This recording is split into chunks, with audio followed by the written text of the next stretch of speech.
बाजार गप्पांच्या या भागामध्ये आपल्या सगळ्यांचं मनापासून स्वागत. काल, आज आणि उद्या असं सलग 3 दिवस आपण बाजार गप्पांचे भाग सादर करणार आहोत आणि त्याचं सूत्र आहे युद्धजन्य अर्थकारण. युद्धजन्य अर्थकारण असा विषय घेऊन सलग 3 दिवस हे भाग करण्याचं कारण असं की ज्या 3 विधानांवरती आधारित हे विषय मी घेतलेत, ही तिन्ही विधानं इंडिया टुडेच्या 25 मार्च 2026च्या एका मोठ्या कार्यक्रमामध्ये एका पाठोपाठ एक 3 वेगवेगळ्या तज्ज्ञांनी मांडले. यातलं पहिलं विधान असं होतं की America has weaponized its global trade. याच्यावरचा बाजार गप्पांचा भाग आपण काल पाहिला. याच मालिकेतला आजचा दुसरा भाग आणि युद्धजन्य अर्थकारणाचं आजच्या व्हिडिओचा दुसरं विधान त्या मुलाखतीतलं असं होतं की Iran doesn't have a faith in America to negotiate a peace. हे वाक्य पुन्हा म्हणतो. हे वाक्य मी पुन्हा म्हणतो.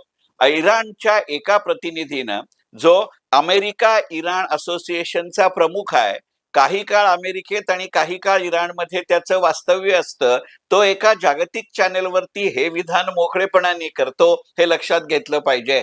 असा महत्वाच्या संस्थेचा इराणी पदाधिकारी असं म्हणतो की Iran doesn't have a faith in America to negotiate a peace. म्हटलं तर हे धोरणात्मक असं विधान आहे. म्हटलं तर हे युद्धापुरेसं असं विधान आहे. म्हटलं तर आता अमेरिकेचे राष्ट्राध्यक्ष डोनाल्ड ट्रम्प यांनी जो काही एक शांती प्रस्ताव, निदान चर्चेचा प्रस्ताव मांडलाय, आपणहून स्वतः काही दिवस आता मी युद्ध करणार नाही किंवा हल्ले करणार नाही अशी दिलेली ग्वाही आहे.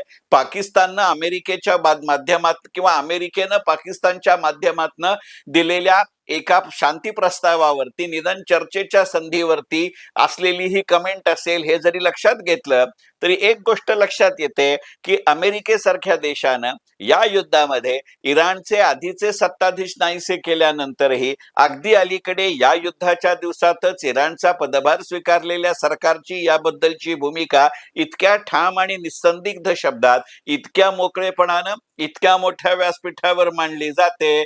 याचे परिणाम हे युद्ध संपले तरी सुरू राहतील याचं हे द्योतक आहे. एकंदरीतच इराणचं असलेलं भूराजकीय स्थान आणि त्याच वेळेला इराणचा काही पदार्थांवरती असलेला आणि विशेषतः आंतरराष्ट्रीय व्यापाराच्या दृष्टीने महत्वाच्या असलेल्या काही सामुद्रधुनींवरचा ताबा, ही गणितं येणाऱ्या काळामध्ये नवीन प्रकार करतील का, याचा विचार करावा लागेल. अमेरिका आणि इराणचं जे काही व्हायचं असेल ते होऊ दे. अमेरिका आणि इराणनं चर्चा करू दे अथवा नको करू दे. इराणनं अमेरिकेचा शांती प्रस्ताव स्वीकारू दे अथवा नको स्वीकारू दे. आज मितीला या विधानातनं मिळणारा अर्थ असा आहे की जसं पूर्वीच्या काळामध्ये सुएझ कालव्यामुळे आंतरराष्ट्रीय व्यापार आणि आंतरराष्ट्रीय व्यापारातली वाहतूक ठरली, तशी आता आणि येणाऱ्या काळामध्ये स्ट्रेट ऑफ हॉर्मुझच्या माध्यमातनं, हॉर्मुझच्या सामुद्रधुनीच्या माध्यमातनं आंतरराष्ट्रीय व्यापाराची वाहतूक ठरेल का, याचा विचार करू. अर्थातच आज मितीला हे केंद्र हॉर्मुझ असेल, नंतरच्या काळामध्ये अजून काही वेगळ्या गोष्टी असू शकतात आणि केवळ सामुद्रधुनी किंवा सामुद्रिक मार्ग इतकंच यापुढं पणाला लागेल अशातला भाग नाही, हे लक्षात घ्यायचं. म्हणून युद्धजन्य अर्थकारणच्या दुसऱ्या भागामध्ये या विधानाचा विचार बाजार गप्पांचा विषय म्हणून करणं मला महत्वाचं वाटतं.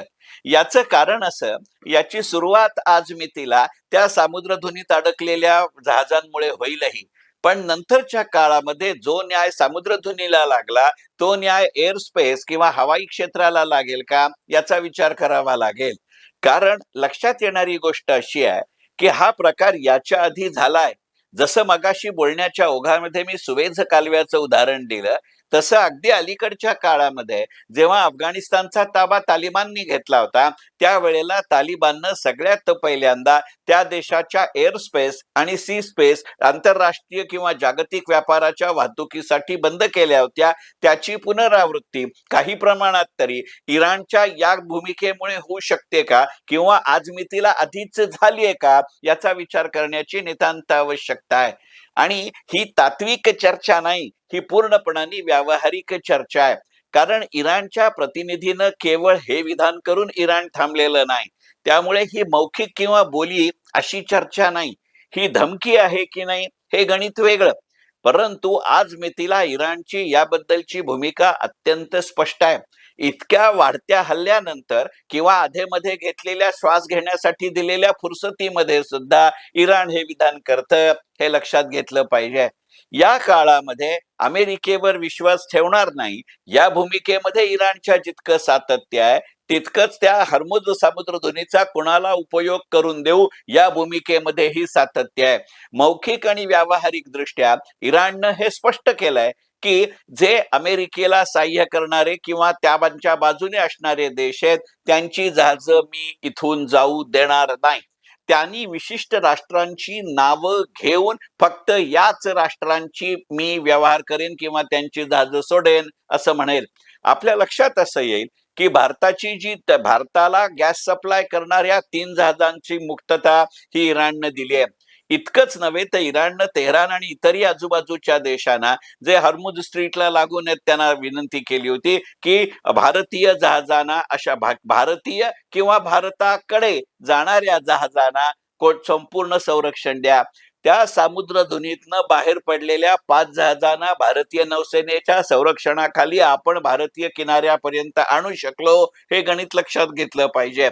आणि त्यामुळे इराणच्या मर्जीमध्ये जो असेल त्यांचीच जहाजं जातील का? बर, अशी जहाजं फक्त भारताची जात आहेत असं नाहीये. अशी जहाजं चीनी देशाकडे जाणार असतील तर त्याला इराणने परवानगी दिली. याचं जे भूराजकारण आहे ते एक विषय वेगळा आहे. कारण चीनला इराण आणि पाकिस्तान दोन्हीमध्ये आर्थिक स्वारस्य आहे आणि चीनला इराण आणि पाकिस्तान या दोन्हीमध्ये राजकीय स्वारस्य आहे. पाकिस्तानी अर्थव्यवस्थेची जी काही स्थिती असेल त्यातनं जर आता वाढीव वेगानं अर्थ प्राप्ती करायची असेल तर इतर भूगोलही सुरक्षित ठेवावा लागेल, हे अत्यंत जगजाहीर सत्य आहे. हे दुसऱ्या कोणी तिसऱ्या कोणाला तरी सांगायला जावं इतकी दूधखोरी परिस्थिती आंतरराष्ट्रीय राजकारणात कधीच नसते, हे इथे लक्षात घेतलं पाहिजे. आणि मग अशा पार्श्वभूमीवरती आता ज्या वेळेला चर्चेच्या सुरुवात होईल, चर्चेच्या टेबलावरती बैठकीमध्ये येलं जाईल, त्यावेळेला पराभूत राष्ट्र किंवा विजेते राष्ट्र यातल्या कुठच्याच भूमिकेत अमेरिका, इस्रायल आणि इराण बसणार नाही, हे सिद्ध करण्यासाठी किंवा तशी पार्श्वभूमी निर्माण करण्यासाठी घेतलेला हा पवित्र आहे का याचा विचार करू. कारण या पवित्र्याचं युद्ध सुरू असतानाही होणारे परिणाम आहेत आणि या पवित्र्याचं युद्ध तथाकथित दृष्ट्या संपल्यानंतरही होणारे परिणाम आहेत, ही गोष्ट लक्षात घेतली पाहिजे.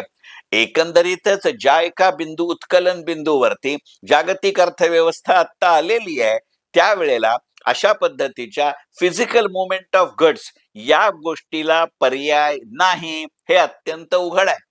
ही केवळ तेलाची, ही केवळ कोळशाची, ही केवळ सोन्याची, ही केवळ वायूची, ही केवळ पैशाची देवाणघेवाण असेल अशातला भाग नाही.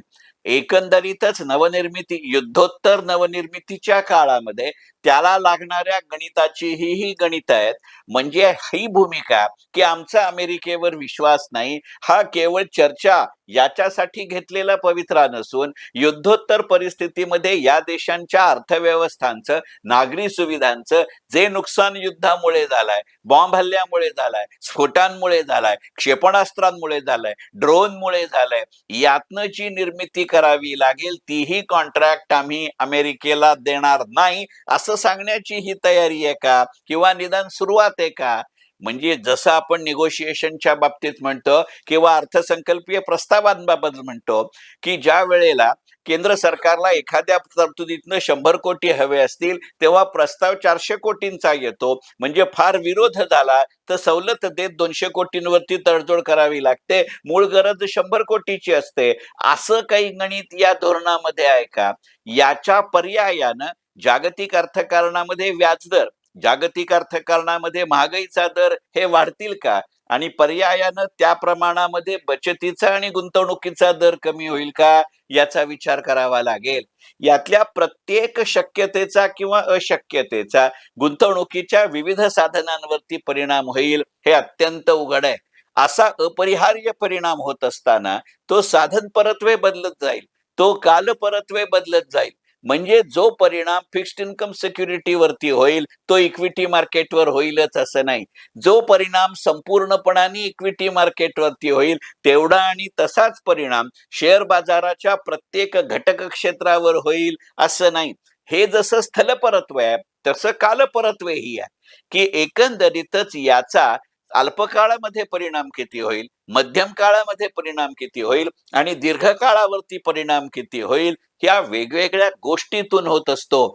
विशेषतः यातली अनेक क्षेत्र ही रोखीच्या व्यवहारांपेक्षा सुद्धा डेरिव्हेटिव्ह मार्केटच्या व्यवहारांवरती जास्त अवलंबून असतात आणि त्याला पायाभूत समजत अनेकदा रोखीच्या व्यवहारांमध्ये बाजारभाव ठरत असतात. हा जर विचार करायचा झाला तर इराणनं घेतलेल्या या खंबीर भूमिकेमुळे आता येणाऱ्या काळामध्ये आंतरराष्ट्रीय अर्थकारणाचा रोख आणि नूर बदलता राहील का, याचा विचार करावा लागेल.